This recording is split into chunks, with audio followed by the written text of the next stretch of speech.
एक बार की बात है, एक शहर में एक परिवार रहता था जिसमें एक लड़का और उसके माँ बाप थे। वो बहुत अमीर तो नहीं थे, लेकिन उनमें प्यार बहुत था। कुछ दिनों के बाद उस लड़के की शादी हो गई। उसकी शादी सलोनी नाम की लड़की से हुई। वो बहुत लालची थी। वो अपने पति को किटी पार्टी में जाने के लिए बार बार नए कपड़े और गहने लाने को बोलती थी। उसके पति ने उसको समझाया कि अपने बराबरी वालों से ही दोस्ती करना चाहिए। अगर तुम महीने में 10 बार किटी पार्टी में जाओगी तो तुमको हर बार नए कपड़े और गहने कौन दिलाएगा। लेकिन वो अपने पति से ही झगड़ा करना शुरू कर देती थी और बोलती थी कि अगर मैं नए कपड़े गहने पहनकर नहीं जाऊंगी तो मेरी सहेलियां मेरा मजाक उड़ाएंगी। तुम ज्यादा कमाने की तो सोचते नहीं, बल्कि मुझे ही रोकते रहते हो। इसके बाद वो अपनी सास के पास गई और बोली, माँ जी, आप मुझे अपने गहने दे दीजिए, मुझे किटी पार्टी में पहन कर जाना है। उसकी सास हैरान होकर बोली, हमारे समय में बहू अपनी सास को गहने रखने के लिए देती थी, लेकिन तू मुझसे ही गहने मांग रही है। उसकी इन हरकतों से सारा परिवार दुखी था।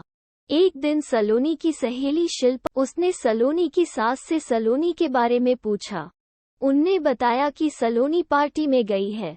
शिल्पा ने सलोनी की सास से पूछा, आप इतनी दुखी क्यों दिख रही है। तब उनने सारी बात बताई कि सलोनी किस तरह बार बार नए गहने और कपड़े की डिमांड करती है और सारे पैसे इन पर ही खर्च कर देती है।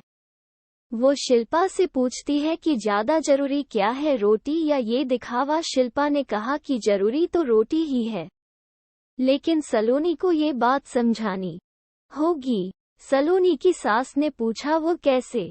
इसके बाद शिल्पा ने कहा, देखते जाइए। शिल्पा ने अपने जितने भी गहने और नए कपड़े थे सब लाकर सलोनी के घर रख दिए और उनका सारा राशन और फर्नीचर लेकर अपने घर चली गई। जब सलोनी घर आई तो अपने अलमारी में नए गहने और कपड़े देखकर बहुत खुश हुई। इसके बाद वो अपनी सास से बोली, यह किसके है। तो उसकी सास बोली, यह सब तेरे है, तुझको अब जितना बदल कर पहनना है पहन ले। सलोनी उनमें से नए कपड़े और गहने पहनकर घर में घूमने लगी।